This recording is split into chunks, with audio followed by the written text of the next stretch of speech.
Partykeer raak 'n man dors. Morning again. Are you blessed? Were you blessed by the worship this morning? I hope that you will be continually blessed as the Holy Spirit fill you and bless you this morning with the word. So Revival Lifestyle Church, are you ready for God's word this morning?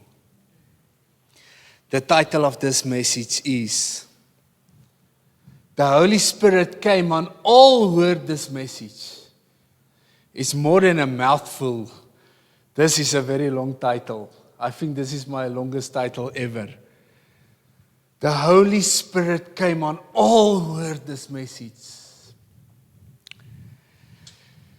So do you realize there was a message preached in the Bible that satisfied the Holy Spirit so much that he couldn't resist, and he came on all who heard the message.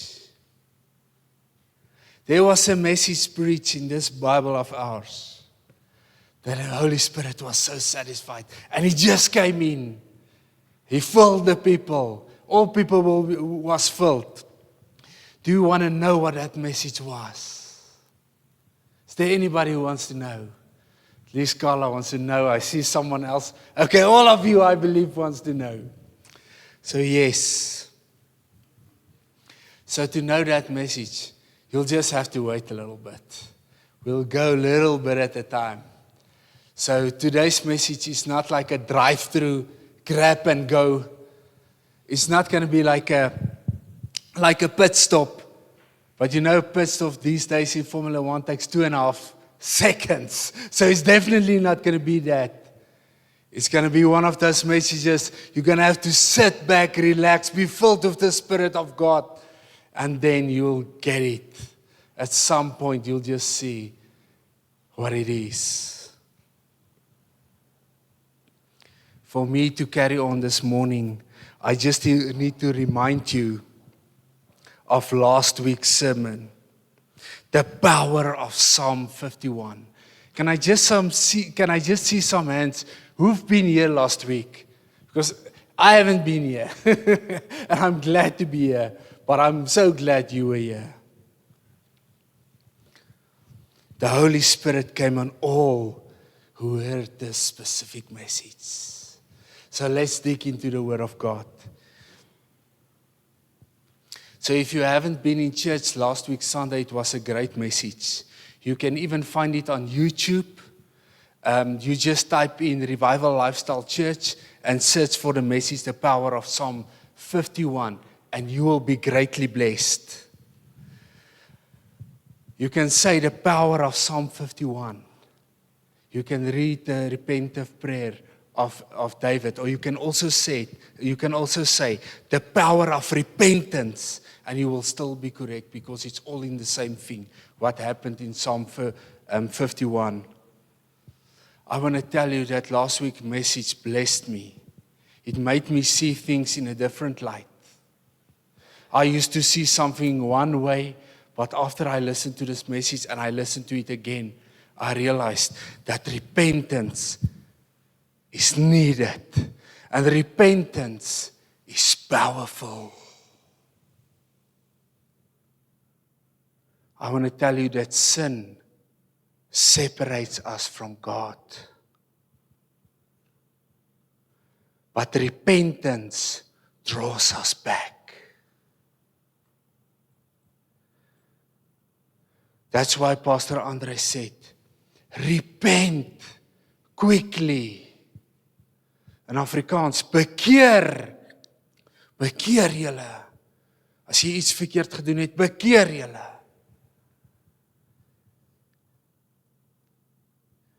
I just have to say as well, that when you sin,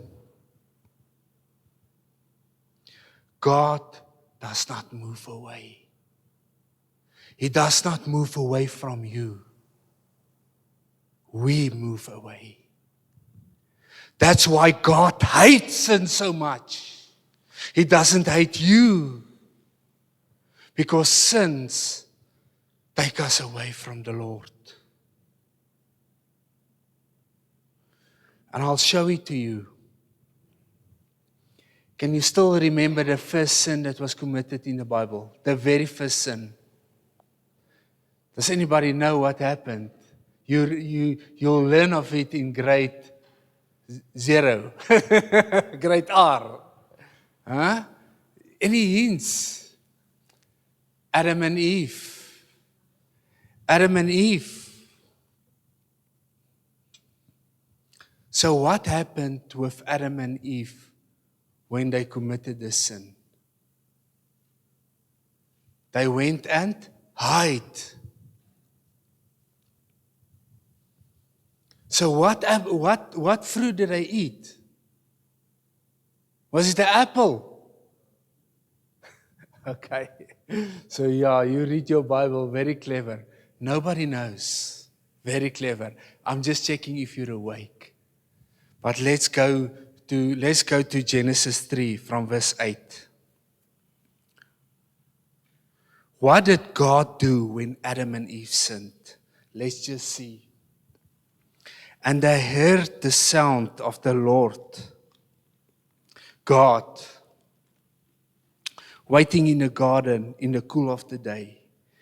And Adam and his wife hid themselves from the presence of the Lord among the trees of the garden. Then the Lord God called Adam and said to him, "Where are you?" And verse 10, so he said, "I heard your voice in the garden, and I was afraid because I was naked and I hid myself." So if you go on, the Lord will ask, "How do you know that you were naked?" So they ate of that fruit which they were not supposed to eat of. So you will see in this, Adam and Eve sinned. But God came to them. When we sin, we hide from God, but God does not hide from us. He loves you too much. He will chase after you. Also like the prodigal son. When the prodigal son just seems to come back, God will rush towards you. Sin separates from God. That's why God hates sin so much. Just like Pastor Andre said last week, God hates sin. God hated sin so much that He had to send His Son to come and die for us. Why? Because He loves us so much. Sin cannot separate you from God. He loves you too much. So He made a plan. In the beginning of creation, in Genesis, you can already see that God made a plan. The snake will bruise his ankle, but he will step on his feet. It was a sign of Jesus going to the cross with the nails that will go through the ankles. But Jesus will step on his feet. From the beginning of creation, God knew He's going to bring His Son because He loved you too much. And what does that make you think of? What verse come to mind? It's the one we recited this morning. For God, or the one that I said, for God so loved the world that He gave His one and only Son, that whoever believes in Him will not perish, but have everlasting life. That's how much God loves you. Choose God.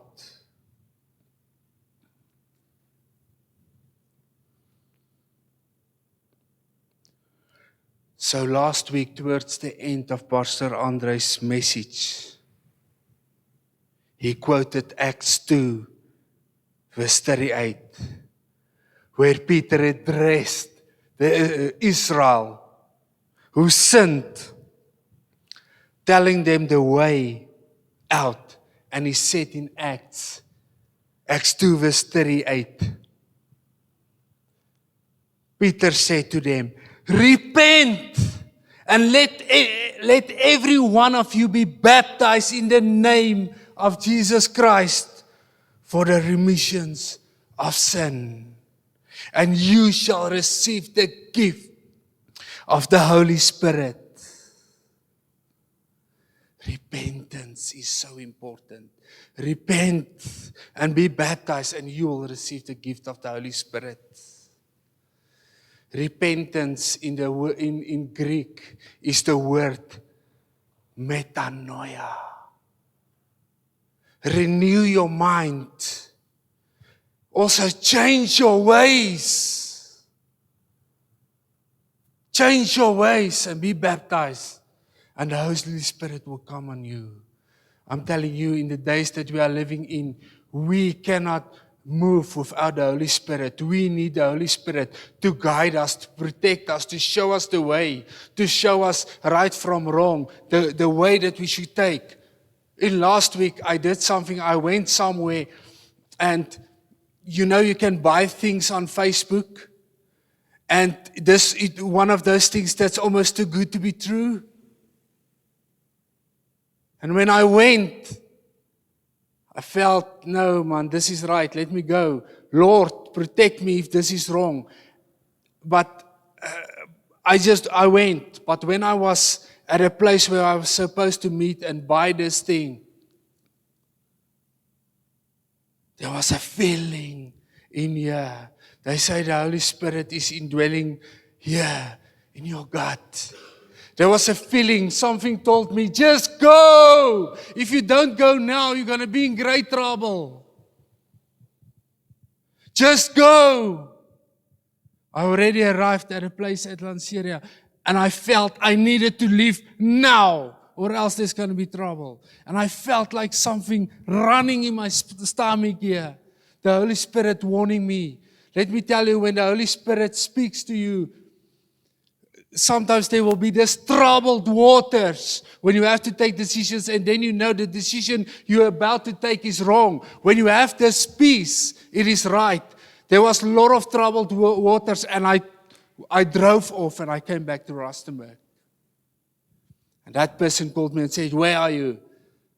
Said, "No, it's too late now. I'm going home. I don't do business this time at the evening." "Yeah, but I told you I'm coming from church," and imagine from church, and I'm driving on the highway at a high speed. You could have waited for me. And then I saw, and then I heard more people in the cars, in the car of this person, and I felt, thank you, Jesus. You've saved me from something that could have went very bad. Let's just give a hand to the Spirit of God. Let's just give a hand to the Spirit of God, to the Holy Spirit. He will guide you and teach you all things. He's our helper. He's your comforter. He's your advocate. Let's listen to the voice of the Holy Spirit. We need Him. Let's be quick to repent so that we can always receive the Spirit of God in us.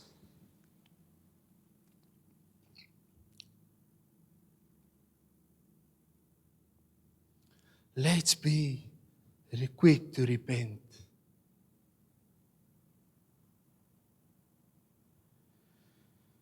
If I can explain repentance to you, the metanoia, the renew your mind, the change your ways. I'm going to show you a video of a lamb. And then I'm going to explain to you something. So Raymond, let's just switch off the lights.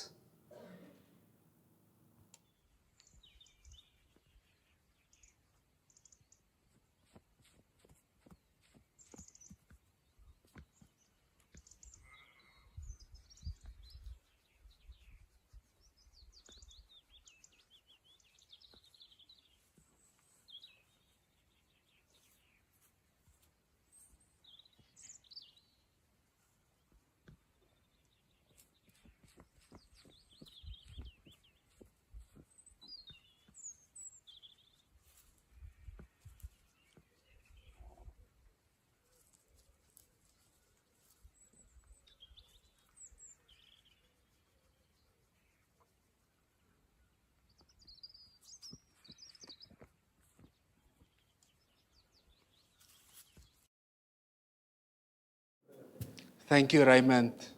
Thank you, Johan.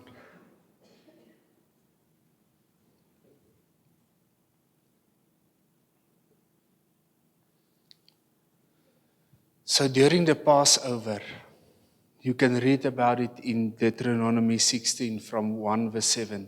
There was a certain thing the Israelites did every year. So during the Passover, so this is now, I'm going to explain to you a bit of repentance. So during the Passover in Israel, every family bought a lamb. So on the 10th of that month, they call it the month of Nisan,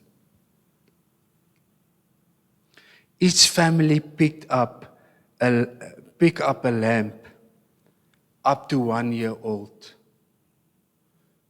So from whenever the lamb is born, from 6 weeks or 8 weeks or up to 1 year, you get a lamb, because not everybody can get 1 year old due to logistics. So you can get a lamb. So some got lambs like this. Some of them were a bit bigger. It needed to be a male without any defects.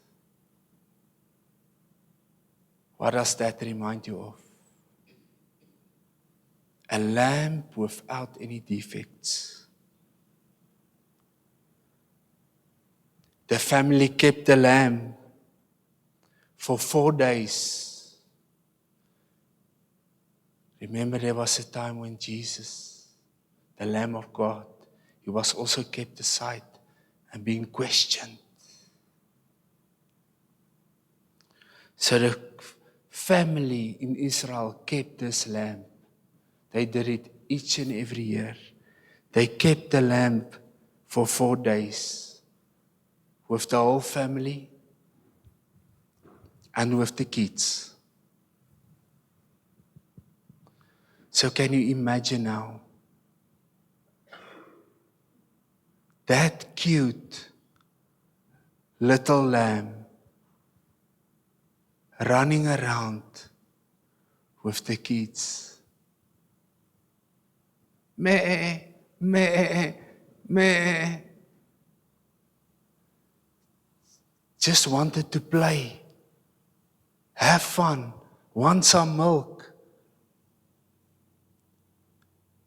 For 4 days, became like a pet. They enjoyed the lamb. I'm telling you, the lamb was starting to sleep with the kids, woke up with the kids.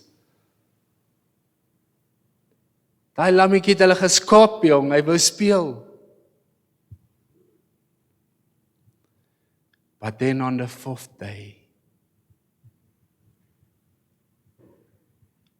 the family went off. The lamb was brought to the temple, to the courtyard. And that beautiful lamb, it was slaughtered by the Levite priests.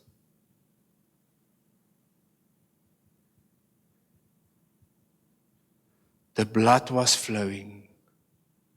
And what does that remind you of? Christ's blood. It was also flowing for us, for the remissions of sin. The blood flow. And it was caught up by the priests and thrown on the altar for a burnt offering. Those parents with those kids, after the blood flew out and the lamb died, they took the lamb back. The family with those kids that was playing with that lamb, they went home and then they roasted it. This took place in Israel each and every year. So they roasted it whole over the fire. And then they ate it at night. Can you believe it? Can you think how the children must have felt? No, Daddy, no, Daddy. Said, this is what Moses said. This is what we should do. No, Daddy, I'm sad. No, Daddy. And ate it that night after sunset on the 5th day. So they ate it with matzah. It's unleavened bread and bitter herbs. Not one of the bones in that lamb was supposed to be broken. And what does that remind you? Christ died on the cross for us. And the Bible is so accurate and so true. And there's so many typologies from the Old Testament pointing to Jesus.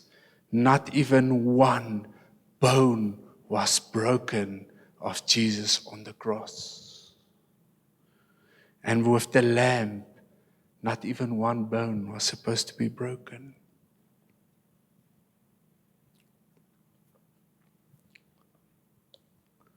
So why did the Israelites do this? Why did they do this?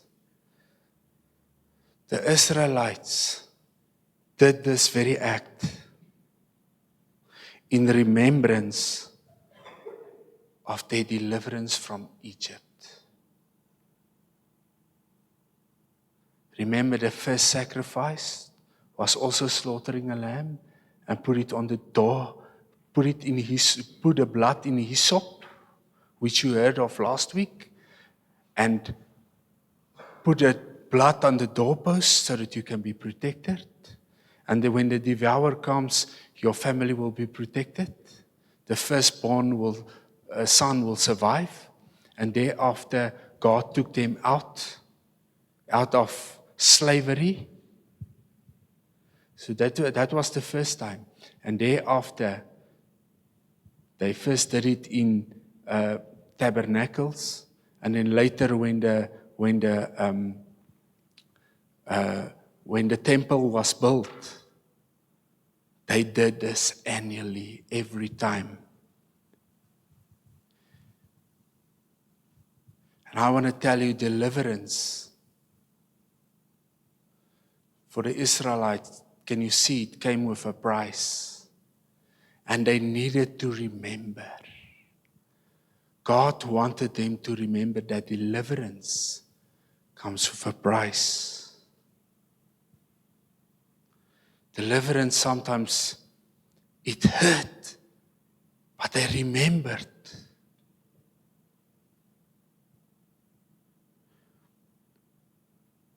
Repentance. This is what David said, and if I can quote.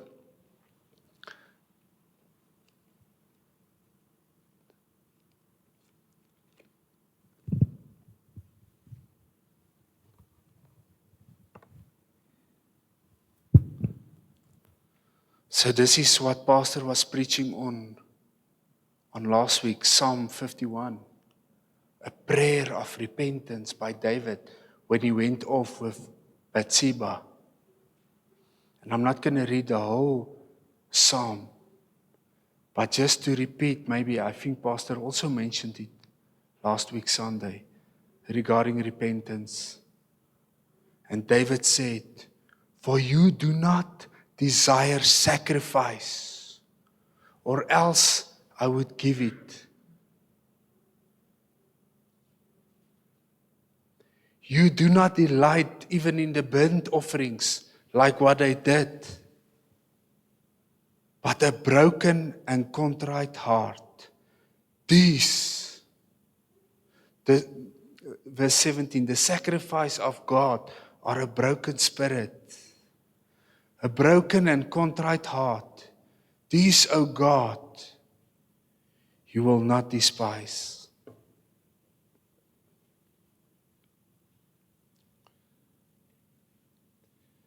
Pastor said last week that when people sin, they take it up lightly and they just carry on. There's a verse in in Hebrews 10, if you go further on, it will speak of if you trample God's blood, there is no more forgiveness for you. If you keep on, and you can go and read in Hebrews 10, further on, I think from verse 38. Because of time, maybe I shouldn't go there now, but if you sin deliberately and you trample the blood of Jesus and what God has done for you, there is no more forgiveness for you.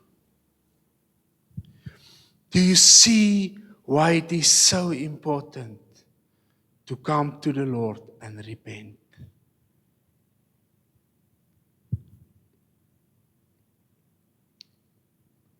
I want to tell you,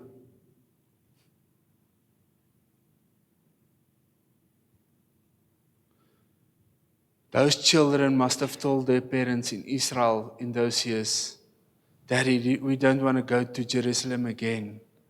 It's too much. Then the father must have told them, unless you come with, you will forget the price we paid for our deliverance and for sin as well. There's a price to be paid. There was a price. There was a high price paid for your forgiveness. God had to send His Son to die on a cross for you. It was a price to pay. Does that make us want to sin just more and more and more? No. That makes us to fall more in love with Christ and fall out of love with sin.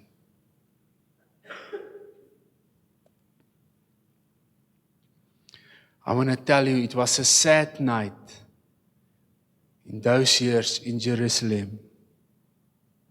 Scholars say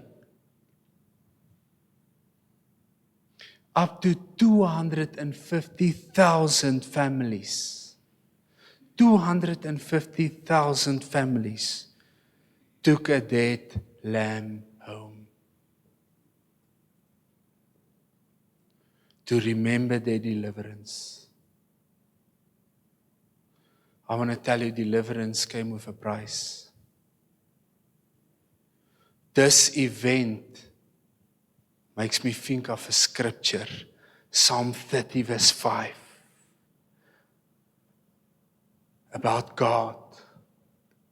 For His anger is but for a moment, but His favor is for life.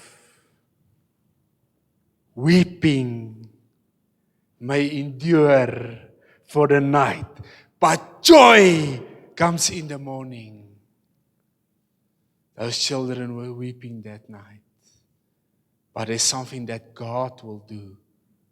And that is also found in Psalm 51 verse 12. Lord, restore the joy of my salvation. Restore to me the joy of my salvation. And uphold me with your generous spirit. If you come and you repent before the Lord of all your sins, you will see that your joy will be restored. Is it possible that we sometimes lack joy because we do not come to the Lord? There is joy in the presence of the Lord.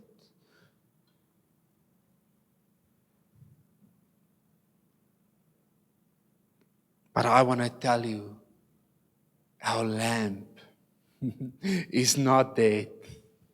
Our lamb is alive. He died, but He rose up again on the third day. And He's seated on the right hand of the Father. Today we also remember a lamb that delivered us. He is Jesus Christ.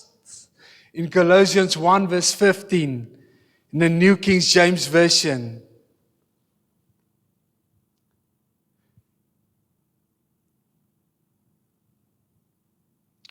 He has delivered us from the power of darkness and conveyed us into the kingdom of His Son of His love, in whom we have redemption through His blood, the forgiveness of sins. We were forgiven. We were forgiven by Christ. We've got so much to live for. We are forgiven. I want to tell you, repentance is a confession of sin. Maybe with a broken heart. Just like in 1 John 1 verse 9, which Pastor also mentioned. If we confess from our heart our sins, He is faithful and just to forgive our sins and to cleanse us from all unrighteousness.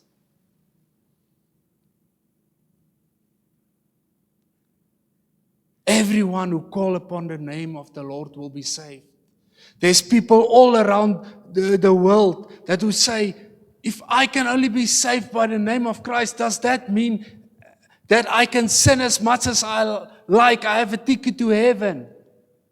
No, you cannot sin deliberately, because that's what the Bible says in Hebrews. We do not sin deliberately. Paul, the Romans even ask, so if we are under grace, can we sin more? So Paul says, no, you don't understand. If I'm dead to sin, how can I live any longer therein? I want to tell you that if Christ is in you, He will teach you all things. He will tell you right from wrong, yes from no. When you go through temptations, He will show you the way. He will show you, don't do that. He will also provide a way out. That's all biblical. We can live a life of victory with Christ and the Holy Spirit in us. We can live a life of victory.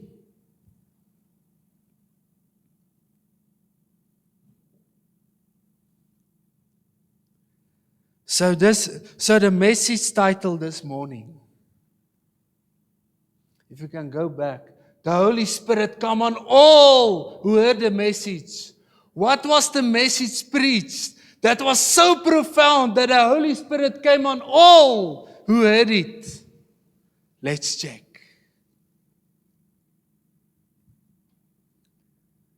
It was a message of repentance. When the people repented, the Holy Spirit came and fell on all of them. And I'm going to show you in the Word now. Let's go to Acts. Acts 10. And I think I gave Johan and Janelle from verse 39.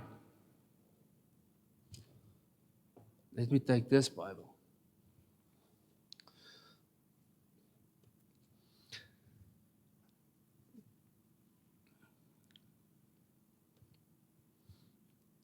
So, due to time, Johan, let's go to verse 39.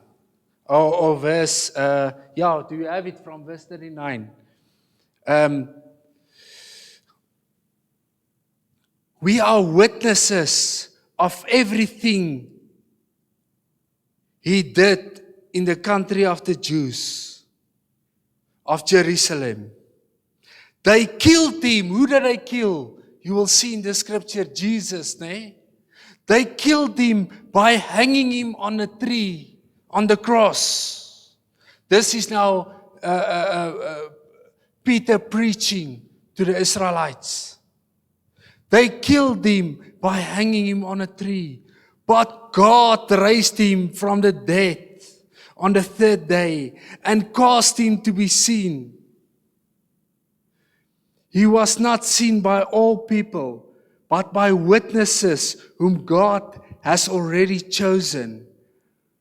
By us who ate and drank with Him after He rose from the dead. He commanded us to preach to the people and to testify that He is the one who God appointed as judge of the living and the dead. All the prophets testify about him. Listen to this.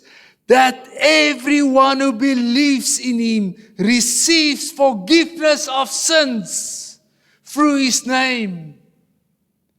While Peter was still speaking these words, the Holy Spirit came on all who heard the message. Peter was preaching a message of repentance. He first told them on what they did. And it was cutting their heart that some of them in the crowd was also the people that said, crucify him. And they felt, what should we do to be saved? The other part, you can find it in Acts 2. We can maybe go to that. But then when Peter said, well, what was that? Everyone who believes, that part in verse 43, everyone who believes in him receives forgiveness of sins through the name of Jesus. The Holy Spirit fell. The Holy Spirit fell. And maybe let me just go quickly to Acts 2.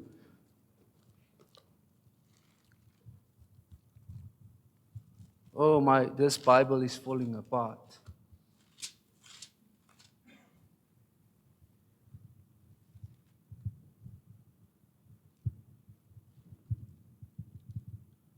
So I don't know if you want to have this part, but in Acts 2, from verse 36, therefore let all Israel be assured of this.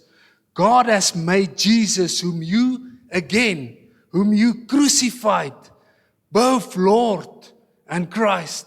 And the people started to repent. Wow, we crucified the King. When the people heard this, they were cut to the heart. It hurt. And said to Peter and the other apostles, brother, what shall we do? Peter replied. In verse 38 again, Acts 2 verse 38. Repent, metanoia, renew your mind, change your ways, and be baptized, and every one of you, in the name of Jesus Christ, for the forgiveness of sins, and you will receive the gift of the Holy Spirit. If you want the gift of the Holy Spirit, we need to repent. We just need to we just need to confess our sins. Where's that?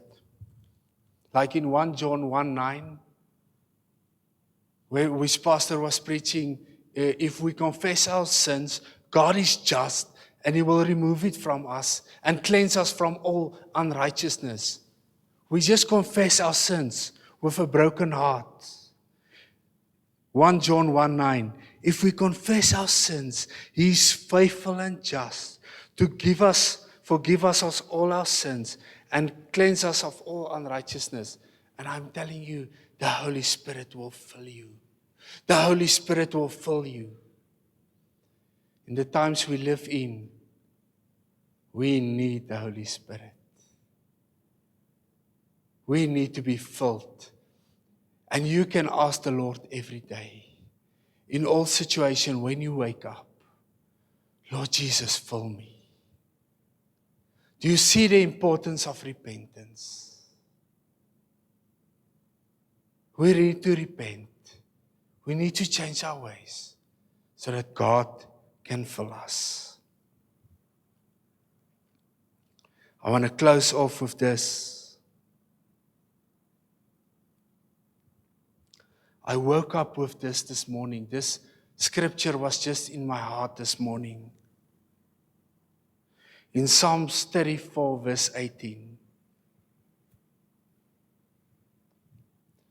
the Lord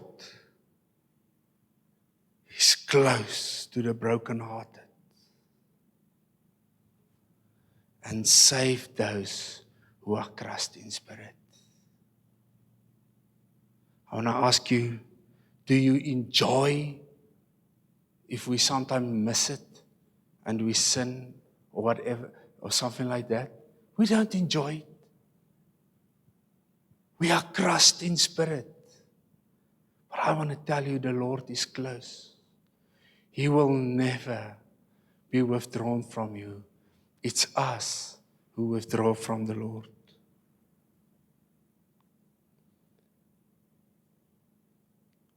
There's another verse that just stood out for me this morning. And that can be found, Johan. I don't think Johan have this one. But for if my people, 2 Chronicles 7 verse 14, if my people who are called by my name will humble themselves and pray and seek my face and turn from their wicked ways, I will hear from heaven and I will restore their land. I want to tell you that if you want your land to be restored, if you want your life to be restored, turn from your wicked ways. Turn from your sin. Let's go to the Lord and let Him cleanse us from all unrighteousness. And you'll see how your whole life will turn around.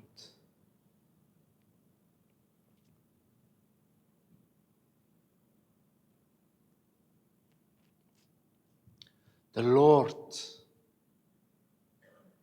don't want us to run away from Him, even when we mess up.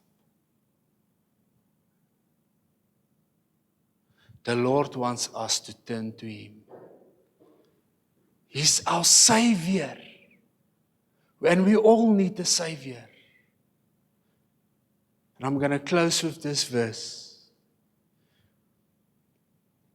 In James 4 verse 8, in the NIV, I don't know if we have it, but it's fine.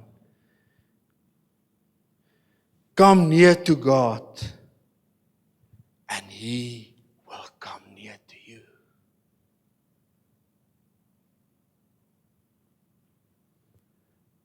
Let's draw close to the Lord. Let's draw even closer. Let's humble ourselves. Let's pray. Let's seek His face. Let's turn from our wicked ways. And He will bring restoration at your house, at your finances, in your workplace, in your body. Let's just draw closer to God.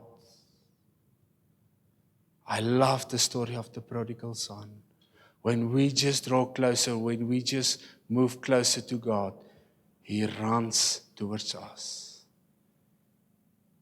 He runs towards us and gives us a new cloak and a ring for our finger and new sandals for our feet. And throw the biggest party. If you come to the Lord, there's a party in heaven. Let's just close our eyes.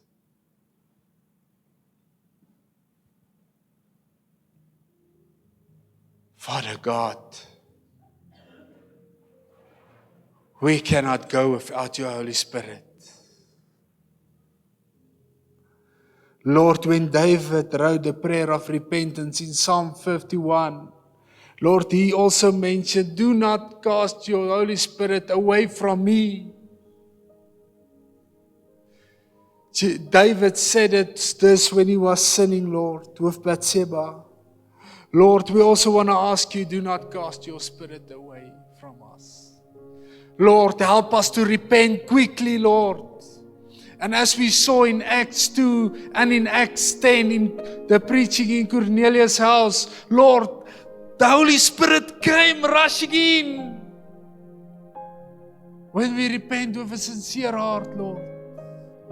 Father God, you're such a good Father. Father, thank you for sending Jesus. Thank you because of Jesus, Lord. We are falling out of love of sin and in love with Christ. And we can also say like Apostle Paul, hopefully one day, if we are dead to sin, how can we live any longer therein? Father God, I ask you that you will bring restoration here this morning. We repent of all our wrongdoings, Lord. Father, we humble ourselves to you. We turn to you, Lord. We seek your face. Lord, we know you will hear from heaven and you will restore our land. Oh Lord, you didn't come to make us feel guilty or be condemned. But there was consequences for sin. Blood was supposed to flow for the remission of sin, for the deliverance of Israel. We don't have to feel guilty, Lord. And the devil don't have to come to make us feel guilty. But Lord, we do have to repent. And we do have to change our ways and renew our mind. Help us to do that, Lord. And your Spirit's going to fill us. Father God, I ask you that this message will penetrate into hearts, Lord.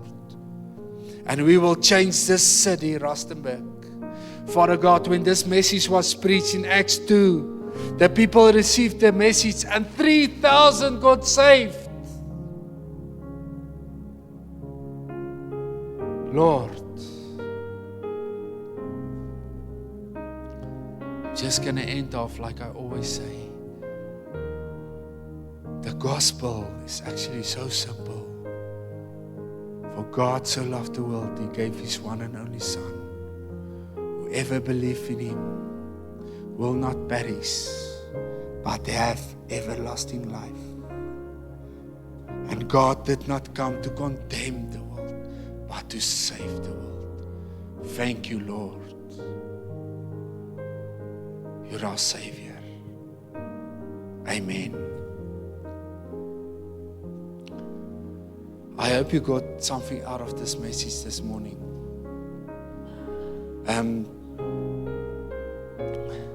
Maybe I just want to say, if there's someone who feels we need to pray with you, there's something you battle with, there's an addiction, or you need healing, or whatever it is, after the service, you can just come to the front and we'll anoint you with oil and we'll pray for you if there's somebody like that. Otherwise, we are just going to close with a song. Draw me close to you. Let's just worship the King and then have an awesome time together in fellowship.